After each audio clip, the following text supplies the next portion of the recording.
screens more than ever and are absolutely watching Netflix and Disney Plus and Amazon Prime. We are working across the spectrum of streaming players and looking for more and more content to feed our family. Yeah, I was going to ask you if you thought this was just a Netflix phenomenon or if this was universally benefiting all of the streamers out there. Quibi had this launch recently, and you mentioned Disney Plus. I mean, there's so many out there. Is it lifting all boats?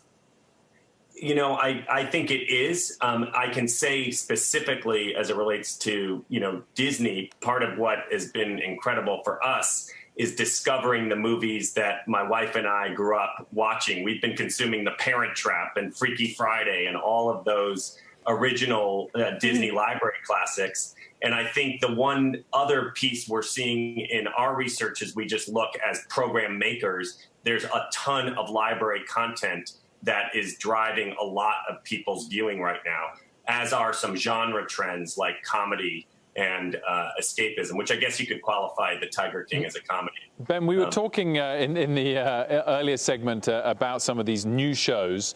If things continue for longer, this shutdown continues for longer than we all hope and expect, will these streaming platforms run out of new releases? How is your industry coping in terms of actually producing new content that was due to be in production right now?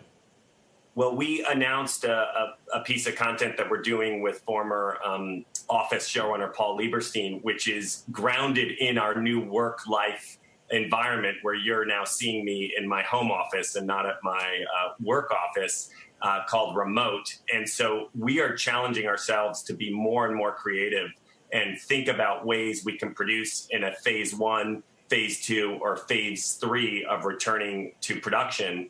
And there's a command and demand for a lot of content, and we're turning on all of our creative energy to work within the confines of what we can produce and do. And I think it's amazing to see the broadcasters all work on these big events, mostly music-driven, and they're rating through the roof, and they are pretty low tech. And so I think the audience is getting more and more comfortable just wanting fresh content as well. And the reruns will dry up at a certain point.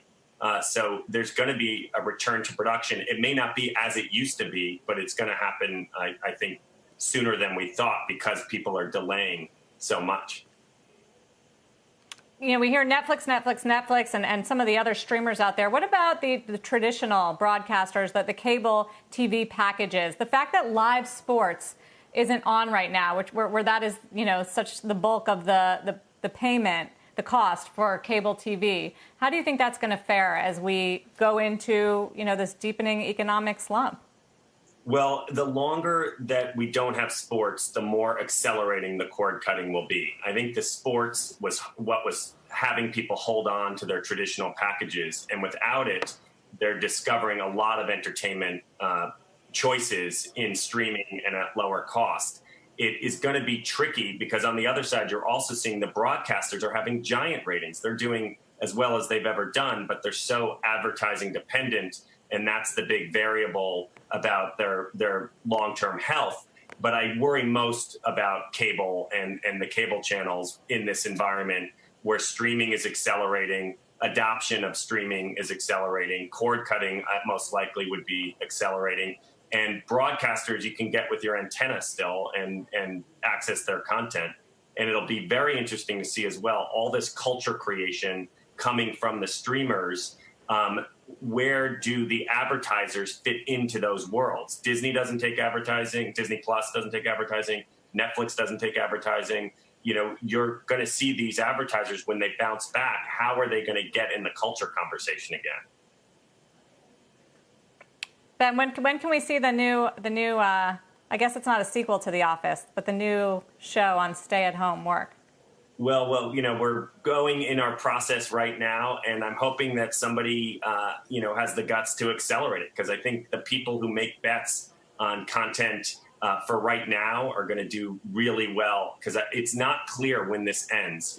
Georgia is opening up a huge production center for us, but are our talent and our crews going to go back to work right away? They're going to want to go back to work. Are we going to be taking their temperatures? Are we going to be separating them? Are our unions going to let us take their temperatures? There are so many challenges to near-term production, and I think creative entrepreneurs have an opportunity here. And the direct-to-consumer element of our talent management business is exploding.